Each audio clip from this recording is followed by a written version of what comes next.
never know what opportunities are going to land your way. And a lot of people say like that's the reason why investment banking as an industry is so highly sought after, because it does open the most doors to anything that you really want to lateral into. They've said, listen, don't start off on the buy side. Actually, the best training platform that you could get is... Hello and welcome to today's episode of Cutting Edge. I'm delighted to be joined by Alicia, who's currently at LSE and an ex-intern at PJT Partners. Alicia, thank you so much for joining us today. Thank you so much, Tom. Could you kick us off with telling us a bit more about yourself, your background? Sure. So I'm currently studying at the London School of Economics. I'm in my second year and I'm studying BSc Economics, so quite standard for LSE.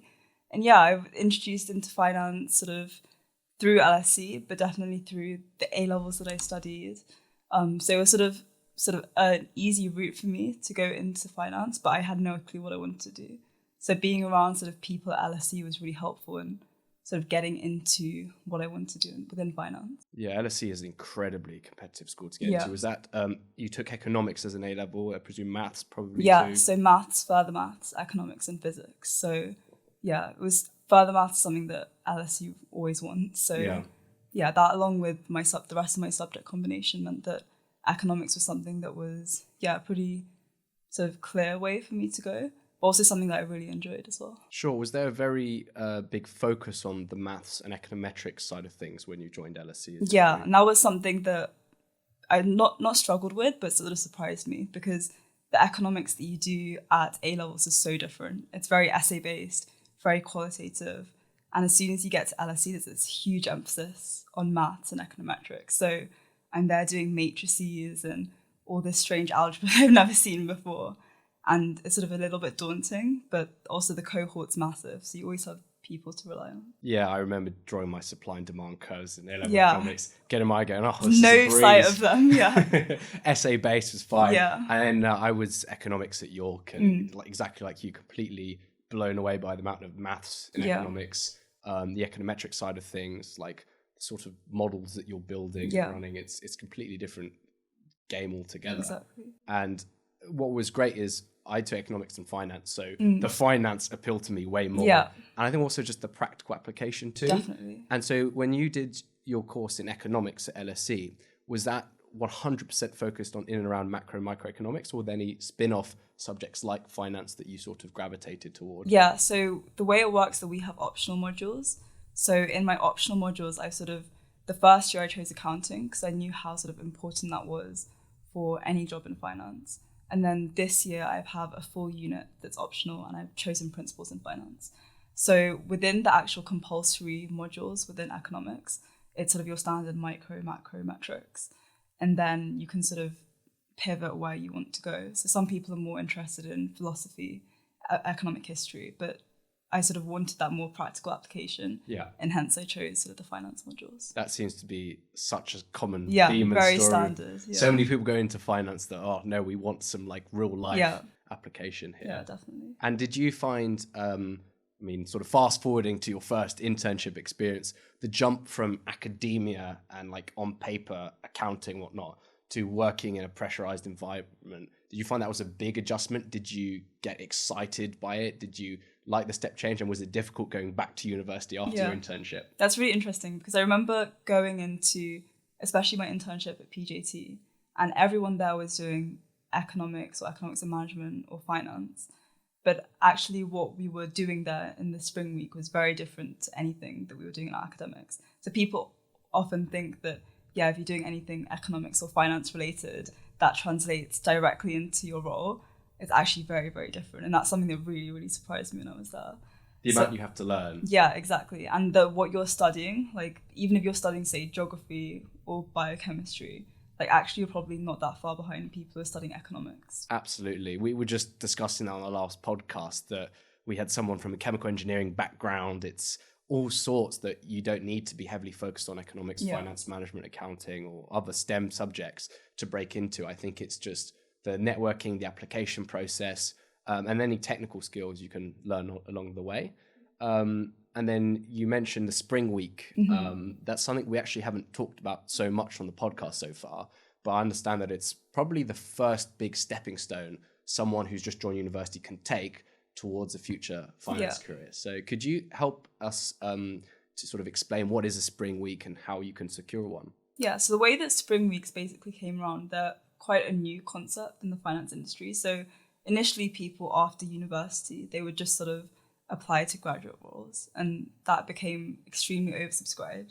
They sort of introduced summer analyst positions. Again, they became extremely oversubscribed. So they introduced spring weeks, which is sort of a 1 to 2 week little taster of what it's like to work in that specific industry. So I know law does it as well, and other sort of industries do it. And actually now they've started introducing sort of A-level insight programs as well. Wow. So I actually did a few of those to sort of, they're like 1 or 2 days, but firms are now doing more to get people involved earlier on. But yeah, spring weeks, like at LSE, everyone's doing it. I remember I heard about it even before my first day at LSE. So you've got like the spring week tracker that shows all the spring weeks that are open. And I remember having that even before I stepped foot into campus. So yeah, being at LSE is like a huge sort of segue into all of that. But it really helped me like navigate everything that had to go on from like the initial application to doing online tests and high views and interviews and like that sort of vocabulary you don't even know coming into university. Yeah. There's so many follow-ups just from everything you just said there, because on the one hand, there's such a common theme in finance that it's all becoming earlier. I mean, you look at private equity applications now, some are hiring analysts from IB 2 years in advance of when they're starting. And now, having done some research, every year it's being pushed back a month earlier.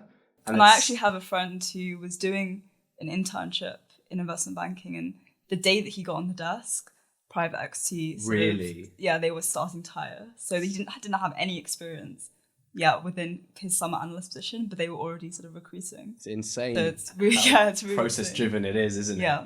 And also I guess that there is this element of these sort of brand name investment banks or whatnot, the bulge bracket or top boutiques and whatnot, and sort of having that experience plus with a top academic background combines to give a really big potential to move into things like private equity and whatnot. And you also mentioned just before that in LSE, you had this amazing network and support where you almost didn't have to go looking too far to know all there is to know about spring weeks, timing, what to do, checklists. Did you find that was a big part of the whole application 100%. process? I think at LSE, I like to think of it sort of separated into two halves. So there's a very quantitative side with everyone studying economics, finance, management, accounting, and then sort of like the history and geography side. And everyone in the quantitative side is applying for spring weeks. So you've got half of the university, as soon as you step into campus, that's all they're talking about. So your entire network, especially if you're doing a quantitative subject, is applying for spring weeks. So I remember meeting with some people on the economics course, and some of the spring weeks are already open. They're like, have you applied to Goldman Sachs? Like the first, literally during Freshers Week. And it can be a little bit like daunting and overwhelming. So like I want to enjoy like my first week of university. Yeah. But at the same time, you have people telling you that if you don't sort of get started immediately, that things can really like roll away from you and opportunities end up being missed. It goes to show the gold standard of LSE. That nice to meet you. Have you applied to Goldman? Yeah. literally, yeah. But you're right. The earlier and as daunting as it is, the better. I remember joining, we had someone really bright who'd just done their internship at Lazard. And this would have been, late September, first finance society meeting. This was all new to me. Yeah. The first thing they said is, you're already late. Yeah. I said, what do you mean? You've only just started considering this as a career. But it's true that the sooner you can decide this might be for you, the better positioned you are with things like applications, deadline, and managing everything too. And was that whole process for you, did it come quite naturally? Was it a very long, arduous process? Did the network you have at LSE help that at all? Very keen to hear a bit more about your experience there. Yeah, the network definitely helped me. I think what I made sure that I did was not close any doors too early. So I wasn't someone, and I had a lot of friends who knew exactly what they wanted to do. They wanted to do trading at Goldman Sachs, and that was sort of the career path they had defined in their head. I didn't sort of know that at all. So I was applying for everything that I could get my hands on. And it was very long because, like you said, as soon as you apply, they say, okay, within 72 hours, you need to complete these online tests. And then once you do that, there's a job simulation you have to do. And next there's a hire view. And then if you're lucky, you get an interview. So once you apply, like it doesn't stop. And then you have to keep track of like 30 different application processes that are going on. But having people around you that are going through that same thing, you can discuss, oh, how did you find the Goldman Sachs hire view? How did you find the online tests were? Were they similar to any other investment banks? Because a lot of the time, the tests that they use will all be the same. Higher views for Springs, very similar. So having people around you that are doing the same thing, like, is very, very useful. Definitely, especially preparing for those technical questions that come up. What degree of knowledge you need on valuation, financials to prepare for. Higher view, I think a lot of the bulge brackets especially do tend to use the exact same software recognition. Yeah, exactly. And some really good overlap with not only technical area to prepare for, but your body language, how you speak, looking at the camera. And I think having, for me, when I was part of the Finance Society at York, the prep to this is what to expect before you even do it was just absolute game changer 100%. Too. And actually, we mentioned finance societies, and that clearly helped and played a part in it. You're also managing with someone else, I believe, in a whole team, this alternative investment conference. So very keen to hear a bit more about the conference, how that's helped in sort of position yourself for a finance career, your internship, but then a bit more about what is the conference itself, who it's geared towards. Yeah, so when I joined LSE, along with all the Spring Week mania, there's also joining societies and trying to have like a position in a society to be able to talk about interviews. So again, right at the beginning, everyone will be applying for loads of society positions. And I heard on campus that there was this society called the Alternatives Investments Conference. And at the time, I didn't really know what alternatives were like that much, but I knew that they put on this massive event and invited sort of industry leading speakers to attend and speak at the conference. And that was something that I really wanted to be involved in. So I remember when I was preparing to sort of try and get in for this team, I had to research what even alternatives were. Like, I had no clue, but it was just something that I knew I wanted to be a part of. So essentially, the conference is a 2-day event. It's run solely for students, and it invites some of the world's leading industry leaders in the alternative space. So that's private equity, hedge funds, venture capital, real estate, and crypto. So over the course of 2 days, we sort of have these speakers come in and speak to a cohort of 320 delegates from across the world. So we have people fly in from all over Europe, the US, sometimes even India and China. And they'll sort of listen to a variety of keynote sessions, panel sessions, networking and recruitment. And sort of the aim of it is to open that door a little bit into the buy side. Because for undergraduates and for uni students, it's sort of very, very difficult to sort of get a peek into what the buy side is. And even buy side recruiting is normally just for people who have had 2 or 3 years of experience already. So it's basically to allow undergraduates to get that early insight, to be able to network and recruit directly from some of these leading firms. It's a great mission to break the accessibility and knowledge gap of the buy side at such an early stage too. Is that an in-person event in London, I presume? So it's held in the Marriott Hotel in Mayfair.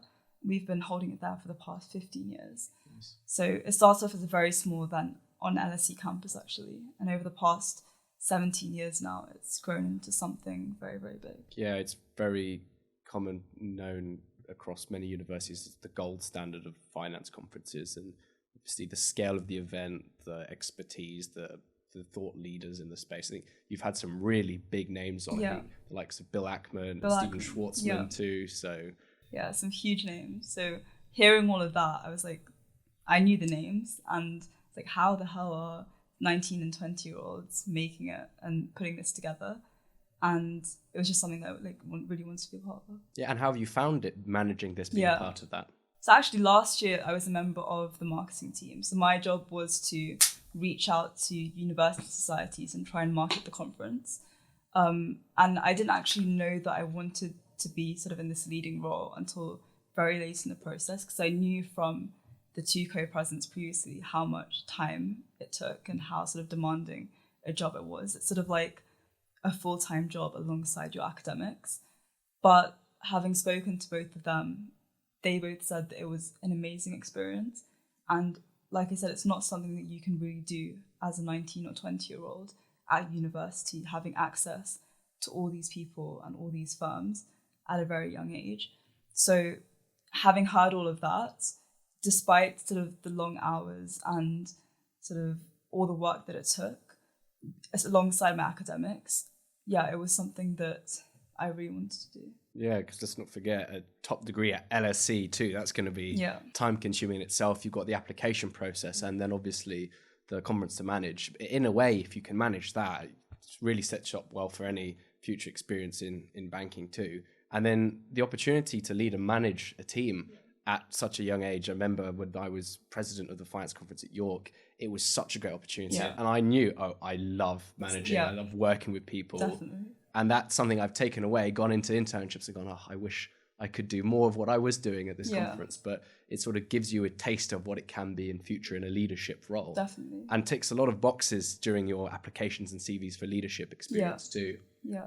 And so in terms of the Alternative Investment Conference and then your application, say, to PJT and others, is that something which was a talking point during your interviews? Definitely. I would say especially my interviews for my summer analyst position, my conversion interviews, it was probably the main thing that I drew upon for any behavioural competency interview, especially because some of the names that I was mentioning in my conversations were names of firms that these people were working with themselves. And they were hearing that myself as a university student had that access and had that experience. That was something that was very surprising to them. And they were very intrigued to hear about it. So it sort of set off a very good conversation. And even in most of my interviews, it was very relaxed just because it was something that the interviewers were interested in. Yeah, and the network as well that you've gained just through that conference, and that the interviewer themselves might have bumped into someone who you've previously, interviewed or had on the guest panel as part of the conference too. Yeah, exactly. Actually, one of the women who was at my PJT Spring Week, I had a call with her just to see if she was interested in speaking this year at the conference, because she's in the secondaries industry, which is closely related with alternatives. And when she asked about some of the names we've had on the secondaries sort of industry at AIC before, I mentioned one of the names and she said, "Oh, I know him really well. He's one of my very close friends." And we set up a call actually later between the three of us to sort of discuss this panel and them speaking together.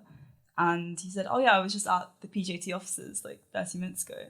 So it's really crazy just to speak to people and understand how sort of small the network is and how closely related everyone is, because you really don't know when you talk to people who they know and what network they have. And it's super valuable connecting the dots too, making introductions across firms within the same company, saying, "Oh, this person attended our conference," connecting the dots there too. People really respect that. They don't sort of expect that much value from someone applying for a position. So I think the key takeaway to anyone listening is get involved with finance conferences, finance societies at unis. It's also just fun in general. It's so much fun. I've had such a good time so far. Yeah. And even no matter how stressful it is, I know that once those 2 days are over, it's going to be such a rewarding experience.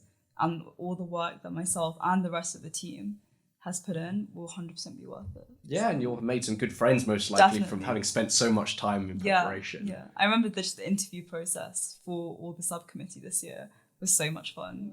We had sort of 60 hours of interviews across 1 week with the rest of the exec committee. And some of the characters that were there and sort of interviewing people, being on the other side of the table was so much fun. It was really interesting because then it makes you think again as to how you act in an interview. What are some of the red flags or good things that come across? And I remember even one of our first socials, we were expecting, a little Christmas party and people go home by 10. We had the whole committee stay until 3 a.m. Our Vita students singing karaoke and whatnot. So you make some pretty good close friends doing this, because in a way you're working with them while managing your degree and other society commitments. Like we had Thanksgiving dinner together. We cooked a turkey for the first time. Oh, so, nice. Yeah, it was really fun. But those experiences outside of the society as well make it worth it for sure. Sure. And that sort of makes me wonder, do you have time for any other commitments, things like sports or other societies, or is it already just so busy at your end? Yeah, I would say that sort of a lot of people in first year try to do as much as they can society-wise. So sports, finance societies, maybe even 2 or 3 finance societies. I think something that I figured out very early on was that if I wanted to do one society, I wanted to do it properly and put sort of everything all my energy into that one society. I didn't want sort of a number of different societies and names on my CV without really having any real sort of impact in them. So for me, when I put my time into AIC, I was sort of seeing myself do it to the end. So for me, yeah, most of my time was in AIC, but that doesn't mean I don't have time for like my friends and socializing and like having free time and that stuff. It's a good point, fully committing to something once you've started. And the benefit of a freshers week is just go around to every single freshers stand, signing up, testing things out, seeing, oh, is this for me? I've never tried archery or kayaking or whatever it is before. And then by the time you get second year, for me, it was really third year, where I actually sort of put some sports on a pause, focused on the finance side and realized this was what I wanted to commit to. And by the end of sort of second year, third year, you kind of get into a stride of this is what I prefer. This is what I want to make my uni experience about. And if it helps with securing a job offer, then that's kind of the point of university too, as well as your degree. And so going from, sounds like a really busy time at LSE. So you're in your second year. Next year is your last year as part of undergrad. Last year. Do you have plans for a master's beyond that? Do you think you'll go straight into the investment banking or finance world? Yeah, I think for me, master's is not really something I've thought about too much. I think for a lot of people at LSE, it's sort of try and get the spring week, try and get the summer analyst position, try convert that to a full-time and get into the working world. And I think that if anyone's thinking of masters or like an MBA even, it's probably like a couple years into work, or for people who are sort of super interested and want to specialize, that's sort of a way to do it. But for me, I'm very, very excited to sort of get started very soon. So it's not something that I've thought about too much already. Probably, going to start as soon as I can working. I'm the same as you. I just wanted to get out of university as soon as possible, and the practical side and the work experience. Yeah, that appeals to me so much more than sort of the studying aspect. The deal-driven nature probably too. All hands on deck, we've got to get something done. Yeah, I think that's exciting actually too. And the thing is with a Master's of Finance, or even a PhD, all these other commitments, you have to have a fundamental interest in the academic side itself and like to learn and like sort of seminars and lectures side of things. And obviously PhD, you have to have a really, really good topic that you're writing about or researching. And you're right, in some really technical fields it can help, but it's never too late to go back to a Master's of Finance or an MBA, right? Yeah. And I often advise people that it's not just something to get as a qualification, it's a great time buffer too. So if you want a career reset and you don't know what to do, just take a Master of Finance, take an MBA. And chances are just the network you build there, or people you meet, or the university you go to, for example, LSE or London Business School, wherever, will help connect the dots for your next career move too. I mean, one of the moderators this year at AIC, he was actually at JP Morgan for 25 years. And he's just done his master's now, finished his master's at LSE. Oh, nice. Doing philosophy. So literally as a career change. Wow. Just wanted to sort of have a little bit of break from JPM. And then he was super interested in philosophy, so wanted to do that. So it's a perfect example of what you were saying. Yeah, and it goes to show it's never too late to make a complete career change. And I did investment banking for a good 2-3 years, really enjoyed it. And those skills I've learned will stay with me for life. Yeah. You obviously need to practice things like financials and modeling to keep it sort of fresh in your mind. But I think you cannot go wrong with at least having some work experience, things like accounting, banking, finance, asset management, because you learn how the real world works in a sense. We both from Canary Wharf, you look at these big buildings, well, how on earth did that get built or financed? Literally in the last 20 years as well. It's crazy development, and it goes back to things like project finance. And you look at it on paper and you go, really? You can finance this on the basis of an Excel model and a couple of people getting together? So it's really valuable actually. And going to your PJT internship itself, what were some of the key things that you enjoyed about it, sort of on a high level basis without going to the detail? Yeah, the thing about PJT that I really enjoyed, and just the spring week in general, was that it was a much smaller firm, and I felt like it was a firm that I liked the culture of, and I felt like I could work well with the people there. And you sort of hear the buzzwords like culture and all of that very early on when you're applying for spring weeks. But I think it's until you really step into the offices, you actually realize how tangible it is. And in some of the other spring weeks and internships that I've done, comparing that to my time at PJT, it was a very clear difference. And sort of hearing from the people, and even the people on the internship with me, it was just a place that I really, really liked. So it made clear sense once I got the summer analyst offer for next year to continue with that, just because I just realized how important liking the place that you're interning at, even forget working at, really is. Yeah, I completely agree with you. There's also a big differentiation between joining a company for culture versus a company retaining you because of their culture. And it's very difficult. And I tend to tell people not to mention culture during the application process, because unless you know someone in the bank, you don't really know. And even then, they might have a different team than you do. And so for you, did culture mean the right people to work with, people who were supportive? Was it like fast paced, the sort of what you expected? Yeah, it was definitely fast paced, but I think they did certain things that, for example, they had sort of a mentorship program for the 16 people who are out there spring week. So before the spring, I was partnered up with a buddy, as they call it. Yep. And we had sort of quick calls before the spring. During the week, we actually had scheduled half an hour sit-down chats every single day to sort of go through everything that I'd done. If I had any questions about the case study I was doing, I could ask. And actually after as well, which she actually wasn't briefed to do this at all, but she went out of her way to sort of guide me through the conversion process and the interview process. So it's sort of those things that really make the difference. And when they're not asked to do that as well, and it's just the people that are kind and are helpful and want to sort of nurture young talent, I think that's really good as well. So you just love the support that they offered to, combined with the fact that the work was really interesting. Exactly. The team was probably very dynamic too. It was hands-on. Was it a big team you were part of? A very small team. So in some of my other spring weeks, there were probably like 100 plus of us on the spring week. There were 16 of us. So it was very sort of close, very intimate. But we also got much more, I would say, contact with all of the people working there. And the good thing about PJT as well is they're a very new firm. So a lot of these boutiques are very sort of old and archaic, and they've been doing their processes for a very long time. PJT was only sort of founded in 2015.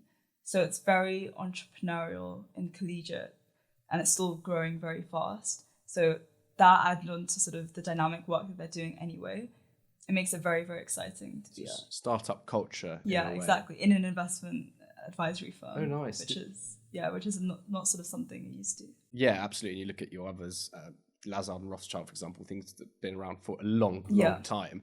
And you actually have a competitive edge if you can come in and do something new, rework, like you say, processes. I remember in investment banking it can be a huge nuance, especially if you're a big established organization. Do they value, for example, feedback and talking to other friends in terms of you have an idea, things that you can do better? They want to hear that, or is it a little bit more process driven? Definitely. I would say that in a lot of these smaller firms, if you're coming in as an analyst, or even a summer analyst, there's definitely more scope for you to have your own say. Right. So because in a lot of the deals, it would be one analyst, one associate, one VP, one MD, you're working with 4 other people and you're the only analyst on the job. Wow. So you can really have a say in what you think needs to be changed, what you think isn't really going well. If there's something you notice, a process, like you said, that could be done differently, you're the only analyst in a team of 4. You really have quite a big say, and you have sort of responsibility that I think in a lot of bigger firms you wouldn't necessarily have. So it's sort of a very big learning curve. Like as a new analyst, you're sort of working with all these very senior people. You don't have a lot of experience. But what I found was speaking to a lot of the people there who were literally 8 months into their job, they seemed almost wise beyond their years because they'd been exposed to so much and had that autonomy and had that responsibility very early on. And it's not quite like this big cohort of juniors where you may end up on a deal every now and then, otherwise you're on pitches. This sounds like it was sort of, you had a small team that were designated on one project after another. Yeah. Is the flip side of the coin that it's more responsibility and more pressure? Or do you really enjoy that aspect that it's just thrilling to be constantly on the move, constantly on live deals? Yeah, I think both points. I think that, yes, there's probably a little bit more pressure, but because you're working very closely with your seniors, they can see that. Whereas in a lot of the bigger firms, often you might, especially as an intern, you can easily get lost amongst your peers. If you have 20 people working on a deal and there are 4 analysts, you're not only directly competing with the other analysts to try, or other interns to try and get that full-time offer, but you're trying to sort of not get lost. And I think that visibility, especially when you're very early on into your career, is really, really important. Got it. And what were some of the things during your internship which helped you to convert? And you mentioned your grad buddy was able to help and give you advice. Are there any pieces of feedback or some thoughts, especially that people applying wouldn't usually know and they haven't ever worked in a finance office before? What were some things that helped make you stand out and sort of increase your chances of converting? Yeah, I think so. The way that the conversion for PJT worked was we had sort of a case study to present at the end of the week.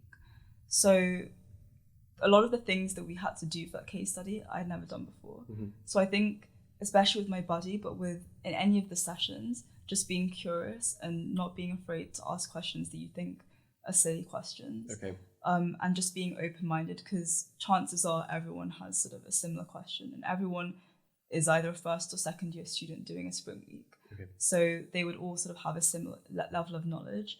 And if you ask the questions and you're the one who's vocal about it, it shows that, one, you're curious. Secondly, you're willing to learn. And that's a huge thing. And that's something that I found actually in my interviews.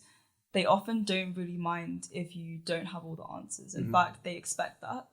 But it's more of if you're someone who is quick on their feet, is curious, is willing to learn, can sort of take new information and understand it quickly, and not someone who has just sort of memorized facts and definitions and like how do you do a DCF to sort of the definition that they say, but someone who can sort of adapt to new knowledge as well. Yeah, I don't want to come across as a DCF robot when someone asks you the classic. It's also giving some real world applications or trying to sort of fitting something that's genuinely interesting to you. I agree that especially during applications, it's so easy to just rehearse answers versus actually knowing them inside and out. And did you find that commercial awareness was a big part of not only getting into your internship, but during the internship as well? Yeah, definitely. I would say commercial awareness definitely for spring weeks, because they don't sort of expect you to have as much technical knowledge on like valuations and that sort of thing, but they expect you to have some sort of interest and understanding of what's going on in the world. So most of the questions actually would be geared towards, tell me about a recent news article, what's interesting now, what's a business you admire and a business model you admire, and having things that you're interested rather than like more valuation type questions. And what are some of your favorite sources to keep up to date with those kinds of things? Yeah, I would say Financial Times, but especially the podcast version. So often they have sort of 5 to 10 minute long daily briefings, which are really quick and digestible and sort of save the time of looking for the key articles. And I found that especially in the lead up to a lot of my interviews, it was really useful to sort of take 10 minutes out of my day and listen to what the top stories were, whether that's in sort of markets or geopolitics, or it covered sort of a wide range and was all the top headlines. So yeah, it was super digestible and very easy to listen to. Yeah, I agree. I have to commend their morning briefing podcast. On my commute to work, I really enjoyed listening to that because it was a bite-sized 10-15 minute summary of everything going on without delving into the details. It's something you could look at after. I agree. There's also things like email newsletters. I agree that not just reading, keeping it multimedia probably helps get more engaged. I'm someone who I could probably read 10-15 minutes of news and then just go back to my phone or laptop. But I also really like Bloomberg TV, for example. Definitely. But the more you can do to keep it interesting, the more you're likely to stay engaged with all the commercial awareness side of things. 100%. And does your way of looking at commercial awareness change since the internship? Did you see how your colleagues were keeping up to date with the news and you thought, wow, that's super efficient, or I hadn't considered XYZ? Yeah, they were actually the ones who suggested the podcast version. So I remember asking them sort of, how do you have time to sort of read the news inside out, apply that to the work that you do? And they said, we don't have time. We have to sort of find these easy ways, whether that's like you said, sort of an email version of the news. I know there are some amazing ones like ExecSum, which is like tailored for young people as well. It's super funny as well to read. Shout out to Liquidity if you're listening. Yeah, and versions like that, like I said, that are easy and digestible. I think that was the advice that I was given, because often it's just not feasible to sit through and read article after article to try and get what you want. Absolutely. I think it's important, not just for students, but people in the industry, just constantly have that commercial awareness hat on, because especially if you said a firm is on board with how things can change, how we can adapt, more and more now they're listening to junior employees. I mean, ever since we've had sort of like the post-COVID juniors giving feedback on things like, work-life balance, what they enjoy from a job. I think people are conscious that times have changed. Yeah. It's important to cater to what juniors feel they're going to get the most out of investment banking, the experience, the lifestyle itself. And actually, speaking of lifestyle, do you enjoy the investment banking lifestyle? And if so, what appeals to you there? And how do you find time in your day to manage things outside from work?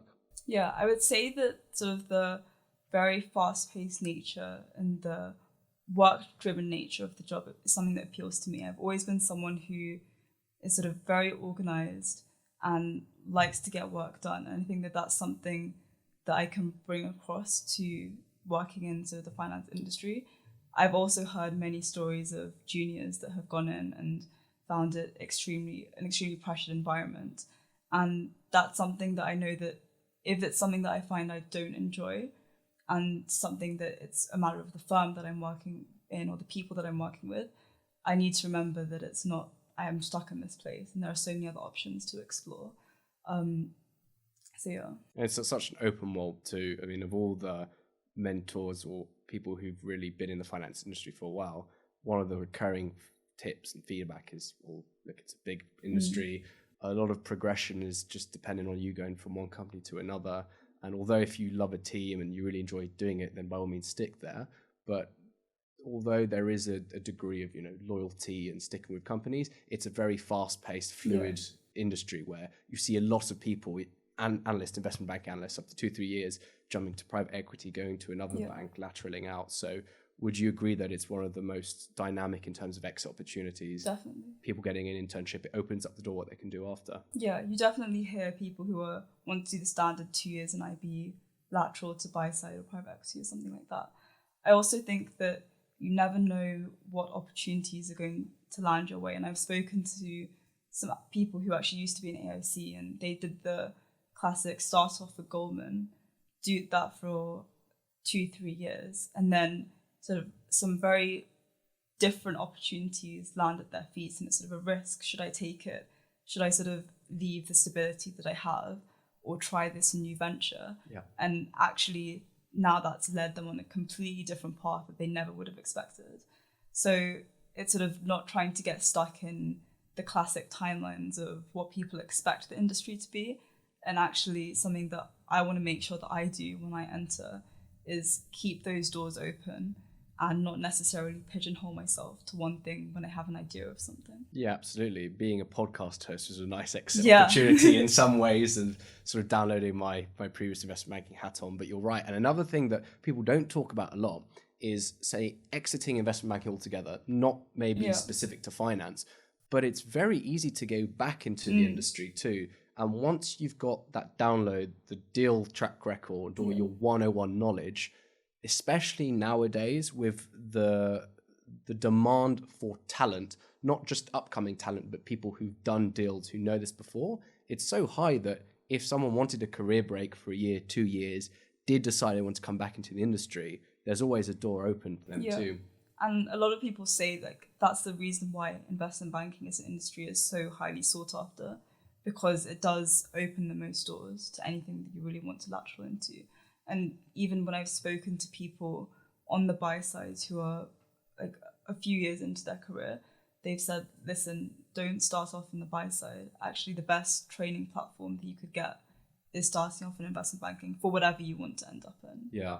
And also tweaking how you work best, because in my experience, it was the classic, it's long hours, pressurized, intense. You learn so much and actually you feel and ultimately become smarter in the process. You pick up on things you wouldn't otherwise. Presentation skills come up to scratch. And then when you do either leave that team or the industry altogether, you can go, well, that worked really well. And then equally, maybe I want to make these tweaks or adjustments to how I personally want to work.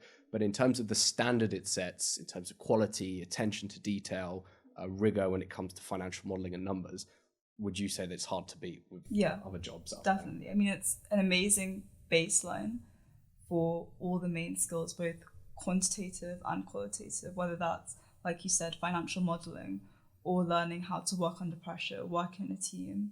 And I think that the reason why so many people want to go into it, and why I think for me it's a great place to start, is because it sort of teaches all those initial skills that you can apply in so many places. Sure. And then actually another talking point, which I definitely want to bring up today, is on the side of women in finance and also on a bit of a diversity tangent.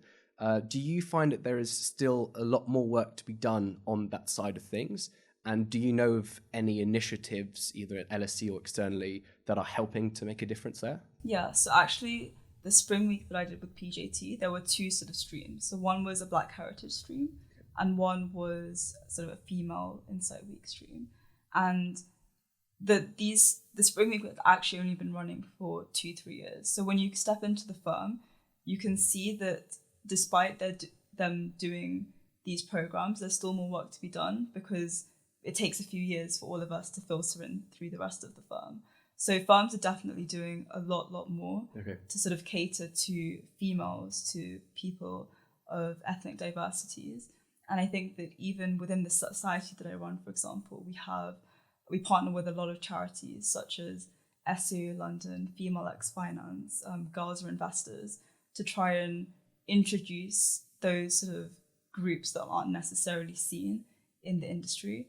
And it's very difficult, because often I have people asking me, like, even as a female co-president, they're like, okay, but if you look at your speaker lineup, there's only maybe 10% of females, and they want to sort of see that represented at the very highest level. So it's sort of introducing things very early on to try and make everything filter further up the chain. I agree. And it's a big part, it's almost chicken and egg, because equally it's hard for people within the job itself to find new talent. Yeah. And so I think these organizations you mentioned, Women in Finance, a big shout out. Financial Edge has just partnered with them. Their Instagram is just top notch in terms of, good content, quality, short, concise.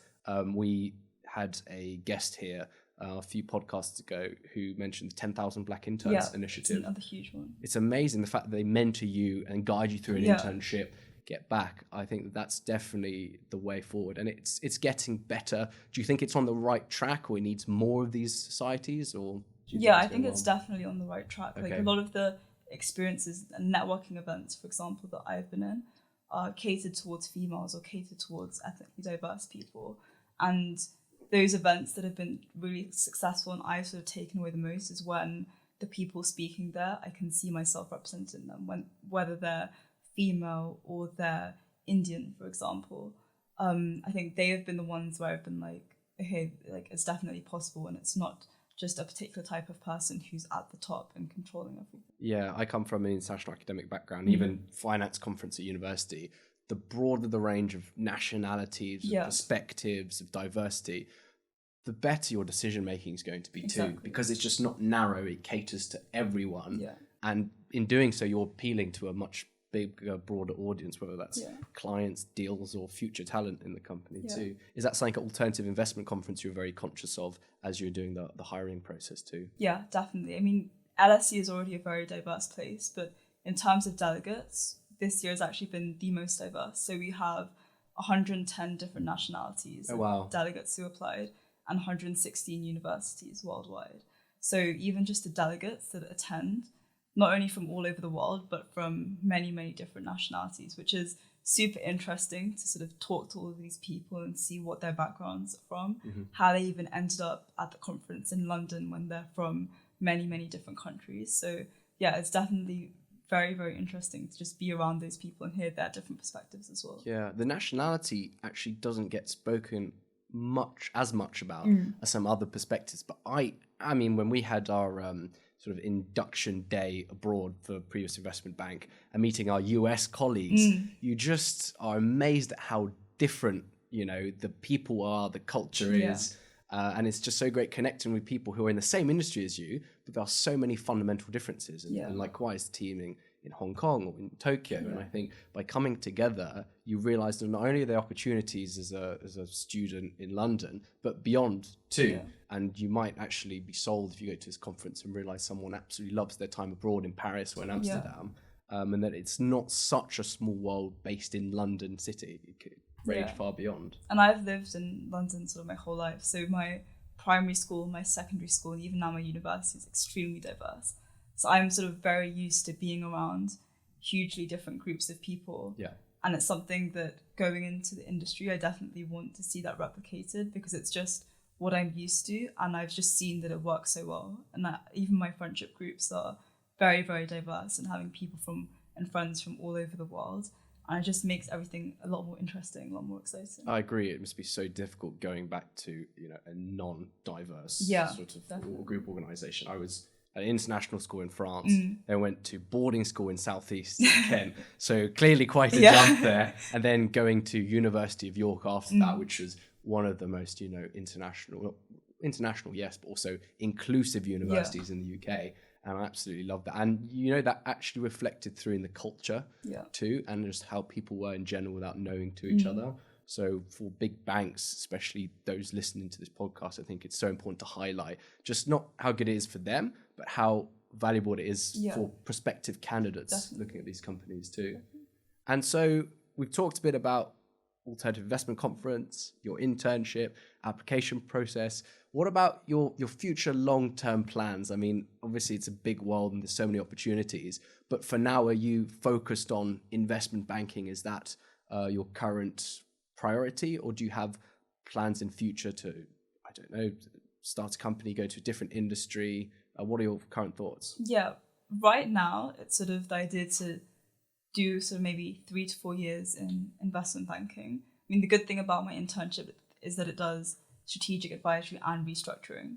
So I can try both of them out, see which one I like, and maybe lateral to a firm that sort of specializes in one or the other.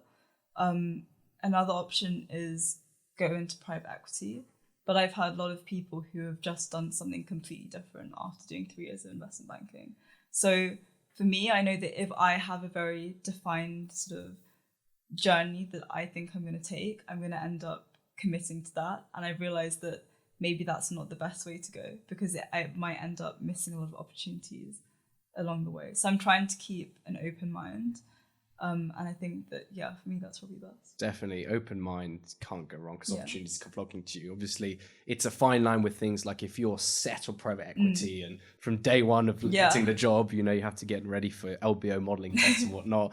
But then also, even if people were on board with that, keeping an open mind beyond, you just never know. And there's so much cyclicality involved with jobs, applications, what's available, what's not, that people in FIG, for example, Financial Institutions Group, might be offered a role in fintech at a big tech company, or it's all dependent on who's hiring, who's not.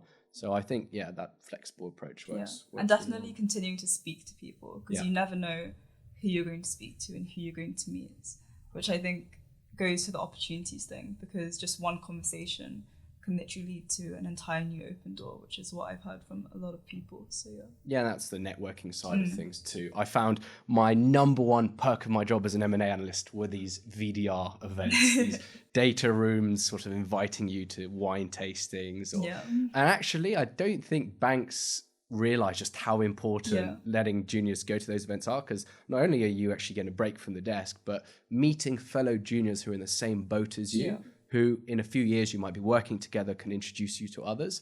And also, remarkably, I've seen people from my old investment bank who, again, in the same analyst class when they started out, are in now, buy side or something else, and they end up working on the same deal together from different banks. Definitely. And so building that network over time not only brings new opportunities, but new contacts and new possibilities from a career perspective too. Yeah. I think at LSE as well, you hear so many people interning in different places and going off to work in different places, and a lot of them will be on your economics course or on your finance course, and having that network from even university and knowing that they're people that you can trust and that you can sort of rely upon or reach out to them when you're working as well is something really massive.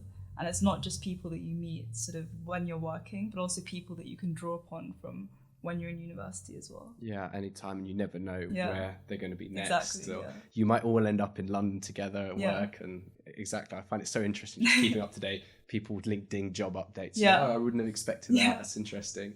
And as we draw this conversation to a close, a last question which we tend to ask our guests is, what's one piece of feedback, advice, quite personal to you, that you would offer our listeners who are looking to break into the finance industry, land a job in finance? What's something that's really stood out to you, that's helped you in your journey? I would say, don't be scared if you don't know exactly what you want to do. You'll hear a lot of people who have their whole sort of career planned out, and they know the exact desk that they want to sit on in the exact firm. And that's quite daunting for someone who just wants to get a taste of everything, especially first year into uni. You're not expected to know exactly what you want to do. So I think don't be scared if that's you. And also keep an open mind. Don't close any doors early on. Get a taster of everything that you can. See what you like. And then once you've done all of that, then pick what you want to do. That's great advice. It's also the first time we've heard someone mention that you don't need to have a pre-planned route, even with internships or the perfect company to go to. It's just volume, keeping your opportunities open. And like you said, you never know what can happen in future. Definitely. Well, I've really enjoyed the conversation. It's been a pleasure. Thank you so much. Talking with you today. No, our pleasure. Best of luck with the Alternative Investment Conference when it comes up in February. Yeah, end of January. End of January. Yeah. All the best with your next couple of years at LSE. Thank you so much. I'm sure you'll do absolutely perfectly with PJT and whatnot. And we're really looking forward to staying in touch. Thank you so much. Thank you for listening. If you enjoyed this episode, then hit the follow and subscribe button to keep up to date with our latest episodes. For more content and resources, check out Financial Edge Training's website and social accounts. Financial Edge is trusted to train new hires at top investment banks. Our courses, resources, and tools will help you to succeed in finance.